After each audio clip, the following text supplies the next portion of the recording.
గోవా వెళ్ళిపోతే నీ మేనేజర్తో ఫోన్ చేపించి ఈ అమ్మాయిని వెనక్కి రప్పించలేదా? ఏ క్యారెక్టర్ గురించి మాట్లాడుతున్నావు? ఈ అమ్మాయిలో లోటుపాట్లు లేవని నేను మాట్లాడుతున్నా, నా క్లయింట్ ఎదుర్కొంటూ మాట్లాడుతున్నా. ఆవేశాలు, ఇమ్మెచ్యూరిటీ, స్పీడ్గా మాట్లాడదాలు, కొన్ని కరెక్షన్స్ చేసుకోవాల్సినవి ఉన్నాయి.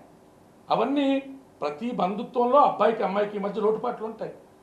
వాటి పరిష్కారం నిందలేసేయడం కాదు. అన్నాళ్ళు తిరిగిన అమ్మాయి, నువ్వు కడుపులు తీయించుకున్నావు, లేకపోతే నీకోసం ఈతపాదలు పడ్డటువంటి అమ్మాయిని నిస్సంకోచంగా నువ్వు తప్పుడోడు కదా అంటే అది కూడా తప్పుడు అని చెప్పాలనేటువంటి నీ నీచమైన బుద్ధి ప్రజా పరిశీలనలో, మీడియా పెద్దల పరిశీలనలో లేదంటారా? మస్తాన్ సైన్ ఎవరితో నువ్వు ఇప్పటికీ క్యారెక్టర్ మాట్లాడుతున్నావు కదా, తీసుకురా మస్తాన్ సైన్, కూర్చోబెట్టి మస్తాన్ సైన్, కాల్ లెటర్ తీద్దాం, ఇన్ఫర్మేషన్ తీద్దాం, కామన్ ఫ్రెండ్స్ని ఎంక్వైరీ చేద్దాం.